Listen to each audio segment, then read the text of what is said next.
lot of books here recently. But first, before I go over that, I wanted to talk a little bit about my book, Jack the Ripper, The Man Behind the Blade. For those of you who don't know, I am an author. This was my first book, Jack the Ripper, The Man Behind the Blade. I go into detail, for anyone who likes true crime and history, I go deep into detail on the crime itself, the history of the event, victims, the suspects, and I present to you my case for who I believe Jack the Ripper actually was. This is a theory unlike anything you've ever heard before. It's a suspect that longtime researchers into the Ripper haven't really gone into. Some have kind of brought it up in jest, but no one has ever really taken it seriously until now. This is not one of the usual suspects. This is someone who history remembers as being a very kind and delicate soul. The readers from the UK who have read this book haven't really presented much of a good review of it. However, US readers and Canadian readers, and that's because the individual who I claim is Jack the Ripper is a very well-known figure in British culture and very beloved historical figure as well. They claim that because he wasn't able, no one would believe that he was able to seduce prostitutes, that he would have killed them.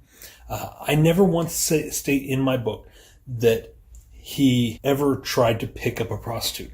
In fact, the most likely possibility is that he actually came up behind them, knocked them unconscious, or choked them before he killed them.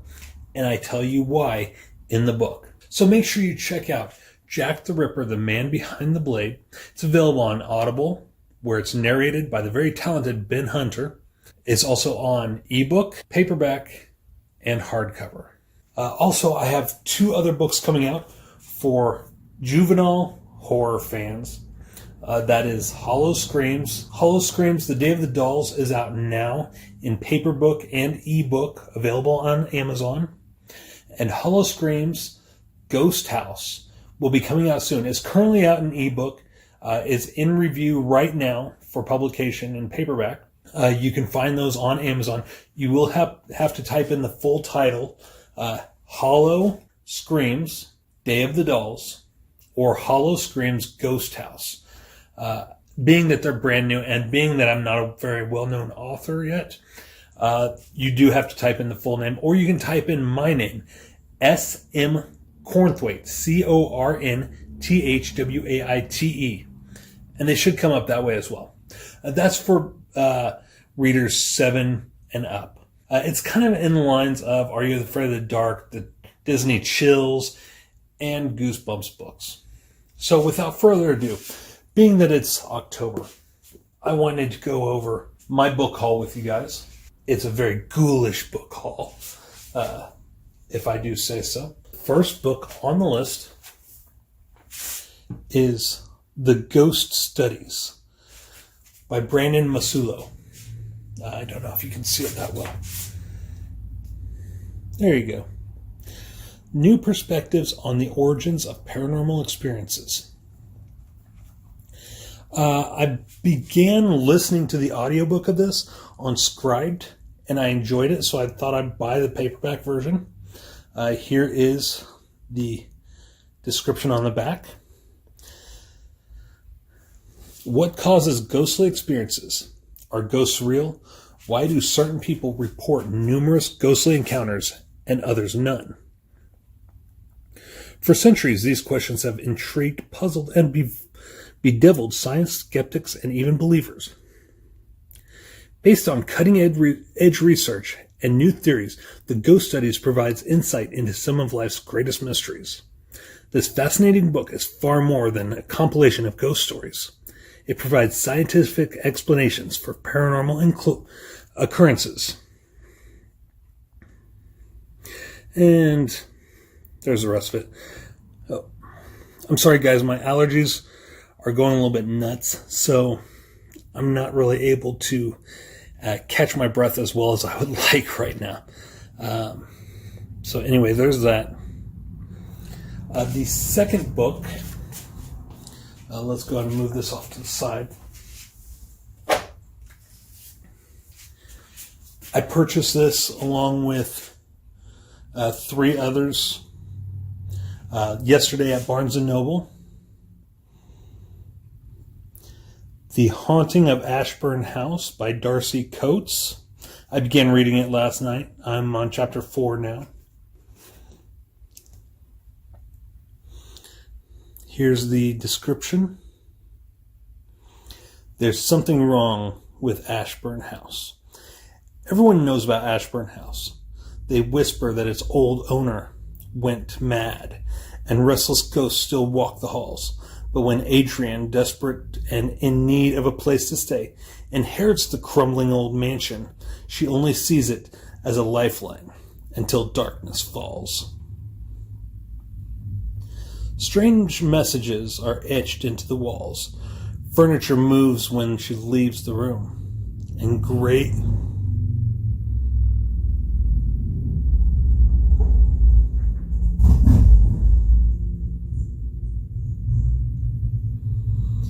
and a grave hidden in the depths of the forest hints at a terrible, unforgivable secret.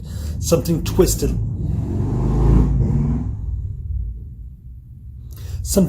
lives in her house, its hungry eyes ever watchful, chasing the threads of a decades-old mystery. It isn't long before she realizes she's become prey to something deeply unnatural and intensely resentful. She has no idea how to escape. She has no idea how to survive. Only one thing is certain. Ashburn's dead are not at rest. Pretty cool. So while I was at Barnes & Noble yesterday, I was looking for some ghoulish books, some scary stories, some ghost stories, stuff like that. And this was one that, it was over by the Stephen King section. Thought I'd pick it up, check it out. The next book is actually one I picked out for my wife. Sorry for the background noise, guys. I'm in the garage. There's a motorcycle going by, whatever. So anyway, this one I picked up for my wife. She's a huge fan of Dune. She grew up watching the original. In fact, she introduced me to it for the very first time the other day before we watched the new film. I like them both, honestly. I think they're both equally good. They both have their certain qualities that make them good. I like the narration of the original. That really helps people who are unfamiliar with the novel to understand what's going on. But I like the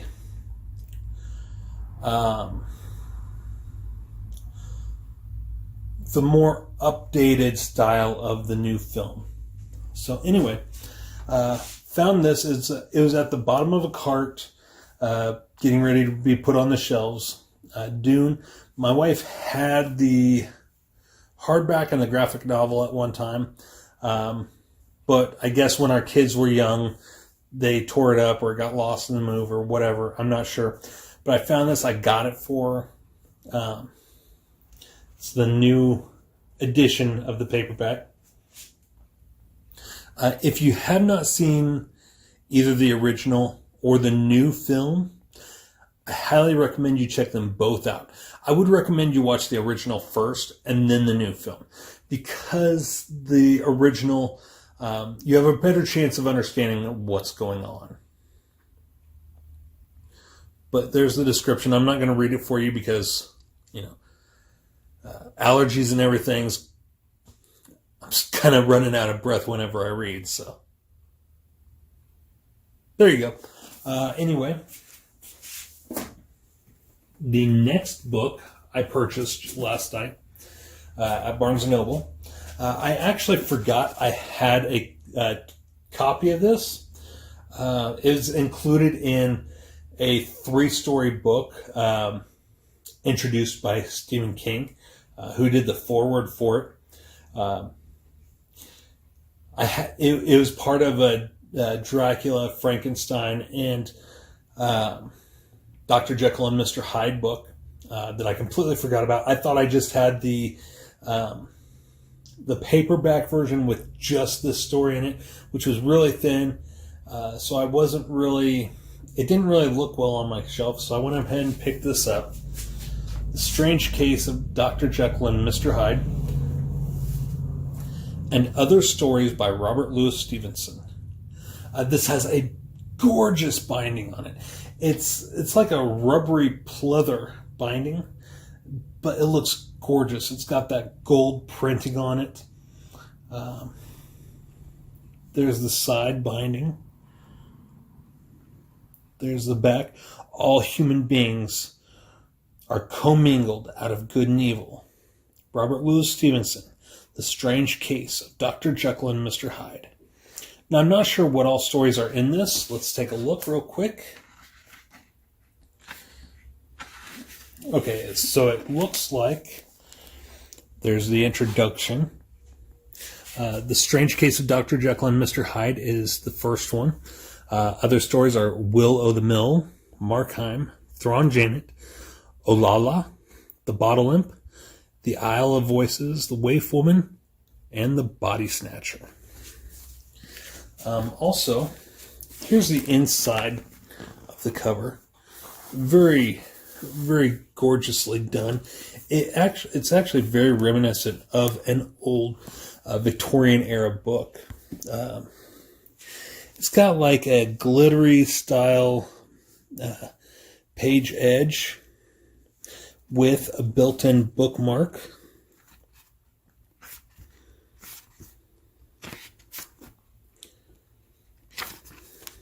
As you can see here. In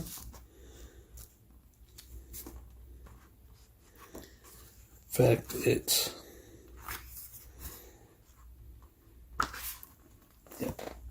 there's the ribbon there. Very beautiful. I'm really liking this cover.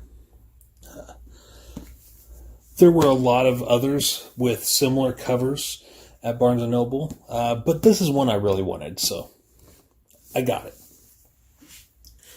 Finally, from the books that I purchased yesterday, this isn't counting the books that I'll be going into here in a minute from a few weeks ago that I bought from a thrift store.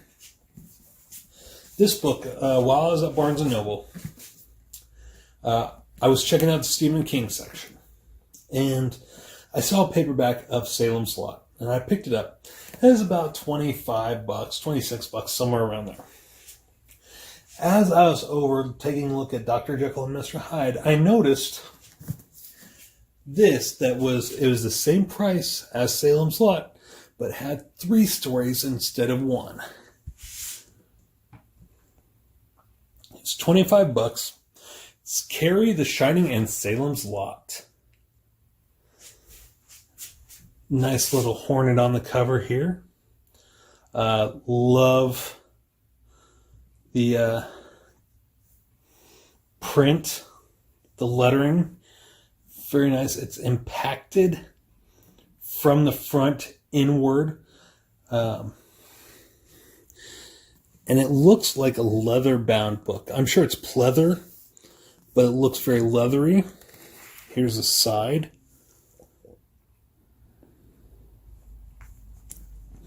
Here's the back, the Stephen King logo. The pages have a silver sheen to the edges, which is very nice. And once again, it comes with a built-in bookmark, this time blood red, just like the lettering. Very nice. I cannot wait to read this. I have not watched Salem's Lot yet, so I'll be going into this blind. I know it's about vampires, but that's about it. I've seen Carrie, both the original and the remake, and Rage Carrie 2, which was how I was introduced to Carrie. I've also seen The Shining and Dr. Sleep. So, I have not read the books yet. I'm more of an audiobook guy when it comes to Stephen King, since his books are so long. But I've been getting into collecting his books because I love the audiobooks so much. In fact, my favorite that I recently listened to was The Institute. I honestly, yes, it's New King, but it's King at his best. There's not really a lot of filler in it. It's gripping. It holds your attention. Another one that I recently listened to that I enjoyed was The Outsider, which is very reminiscent of It. And The Institute is very reminiscent of Firestarter.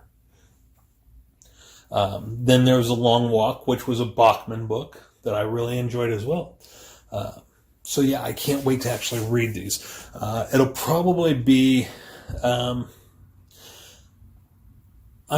reading more often.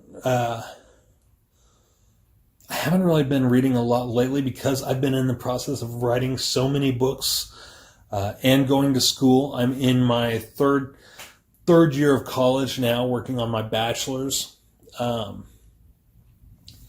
Plus, my son is homeschooled, so I'm kind of balancing that with the wife and family time and all that. So I don't really get a lot of opportunities to actually sit down and read.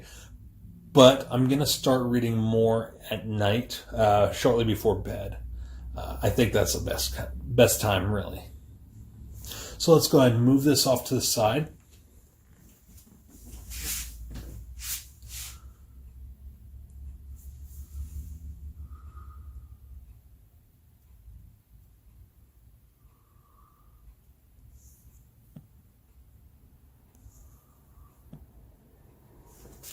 And now we're going to get into the books that I purchased from a thrift store.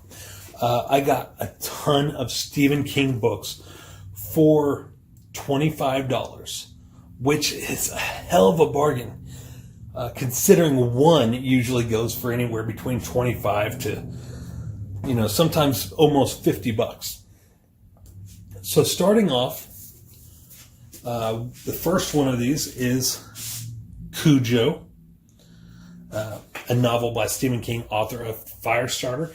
It is one of the original covered versions. There's the back, portrait of Stephen King with his beard. The inner binding, or the inner summary, introduction, whatever you want to call it. You can pause it right there. Yeah, right there. Okay.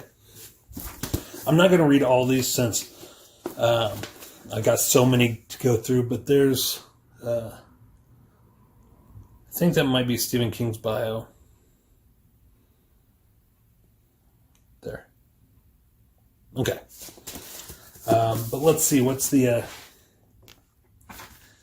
copyright and the print year on this? All right, this was by Viking Press of New York. Copyright 1981 for this printing, and original copyright in 1971. No, wait a minute. Portions of text from the song Sugary, words by Robert Hunter, music by Jerry Garcia, copyright 1971. Other copyrights for songs include 1940 and 1968. So this, it looks like it is a first edition of Cujo. So that's pretty cool. I did watch the movie for the first time a few months ago. I enjoyed it, but it really leaves you hanging. I'm going to read this when I get a chance, and hopefully it'll give a little bit more depth into the ending, because in the movie, spoiler alert, the mom gets scratched or bit or something. I can't. It's been a little while. So you would think she's going to end up with rabies, but the movie ends with like a sigh of relief almost. So I'd like to see how the book ends. Next is also a part of the lot I got from the thrift store.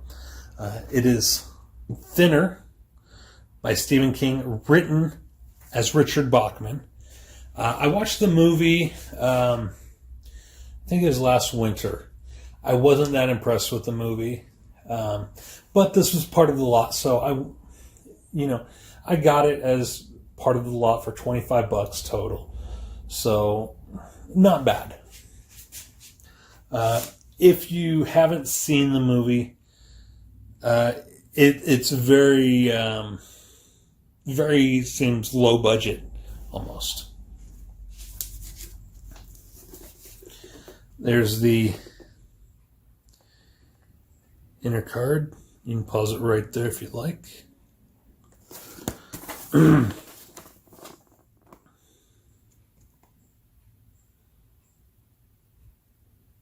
we go. All right. So this one, with it being a Bachman book, this was copyrighted in 1984 by Richard Bachman.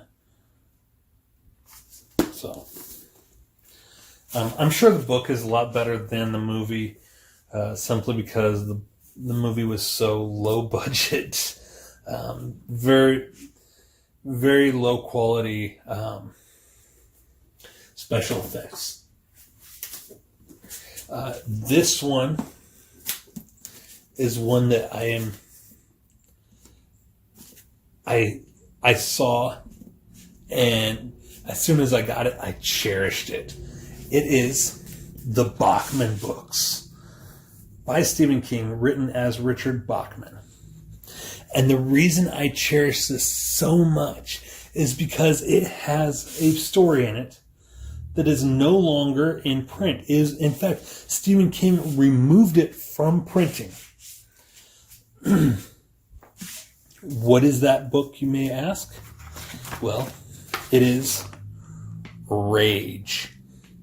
It also has The Long Walk, which I really enjoyed, Roadwork, and The Running Man. If you don't know about Rage, it is about a school shooter. I have not read it yet. I haven't even listened to the audiobook, but I've heard a lot about it. And I have to say, I'm really intrigued. And I'm glad I was able to get my hands on a copy of one, simply because you can't really find Rage anymore.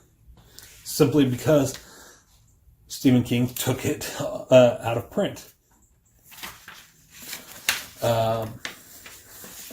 Here's the inside. Okay. Back. There you go. There's that.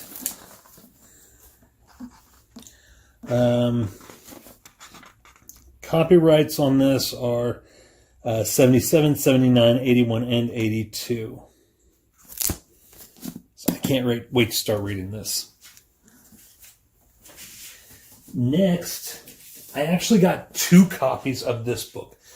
So I didn't really feel it necessary to bring the other copy out here. It was included in the lot. So I may sell it to anyone who wants it. I don't know. Who knows? But it is 4 past midnight. I'm going to have to peel this sticker off of it too at some point. I haven't heard much about this book.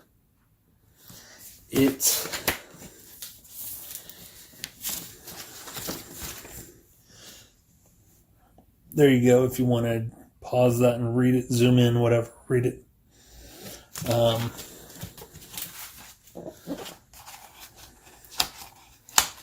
There's the back. So this came out. The copyright on this looks like 1990. So there you have that. And as you see, it is a pretty massive book. About the size of Carrie, The Shining, and Salem's Lot combined. The next one, which I'm really interested in starting on, because I heard about it on another reviewer's channel who's into books and Stephen King especially, is Gerald's Game. Gerald, however you pronounce it. But basically, from what I gather, it takes place in one room with a woman tied to the bed. And that's the majority of the book. So I can't wait to kind of dip into this one. There's the back, Stephen King's picture. There's the synopsis, I think. Ooh. Some dead spiders in there. I'll have to clean these out. So there's that. Because there's dead spiders and stuff in that one, I'm not going to go into the copyright and all that. I need to get it cleaned out before I do all that. Up next in the lot is Dolores Claiborne. Sorry. I watched the movie for the first time last winter. I enjoyed it. I thought it was pretty good. So I was happy to see this was part of the lot. There's the inside. Let's see, are there any surprises in this backside? No. All right, good. All right. So there's that. Next on the list is Needful Things, the last Castle Rock story. As you can see, it's got very copper-like foil finish on the lettering and blood red foil finish on Stephen King's name. I don't know much about Needful Things, I'm sorry. I'm just really getting into Stephen King. Like I said, I started with his audiobooks, so I'm really just kind of a novice when it comes to Stephen King right now.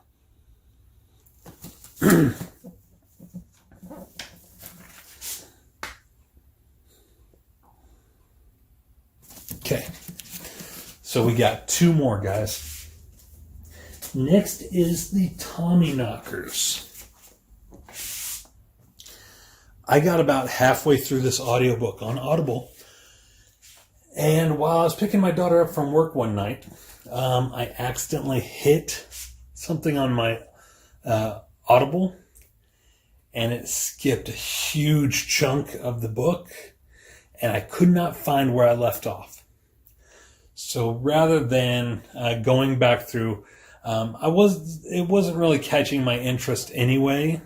I just kind of left it for now. I may go back and re-listen to it while I'm reading it at some point. But yeah, it's a nice cover by Putnam. There's the back. Looks like Stephen King was a little chunkier back then with his beard.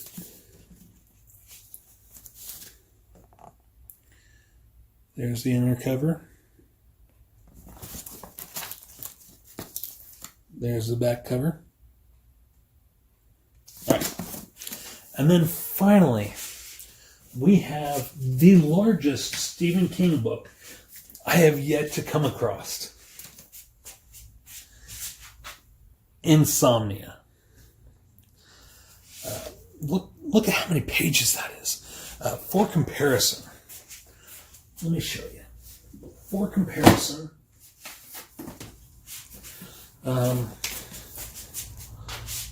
see, there's 4 Passing Midnight. It's a little bit shorter than Insomnia. Not much. A couple pages, it seems. In fact, let's see.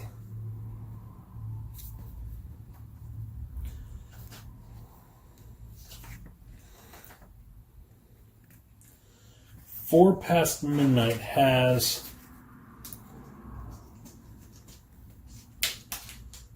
763 pages in this edition. Insomnia has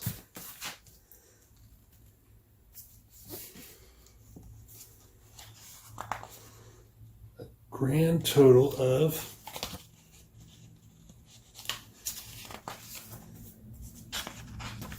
787 pages. To put that into contrast even further, this edition, Salem's Lot, Carrie, and The Shining, would seem is still shorter. Let's see how many pages are in it. Oh, never mind. This is actually longer. There's 1,094 pages in it. Or in this. Not the book It, but in this one. I think the pages are thinner, so it just seems like it's shorter. So, but this is also 3 books in one, also. I don't know much about Insomnia. I'm not sure if the Robin Williams and who was it Robert De Niro or Al Pacino movie of the same name. I'm not sure if that was actually based on this book or not. And I have not watched that movie in, God, almost 20 years, I want to say. But there's the inside.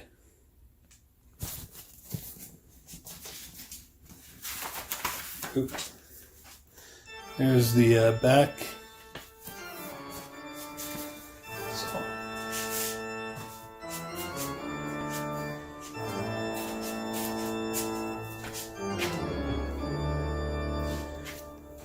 Anyway, there you have it, guys. My book haul for the month of October. I can't wait to dig into these books and start reading.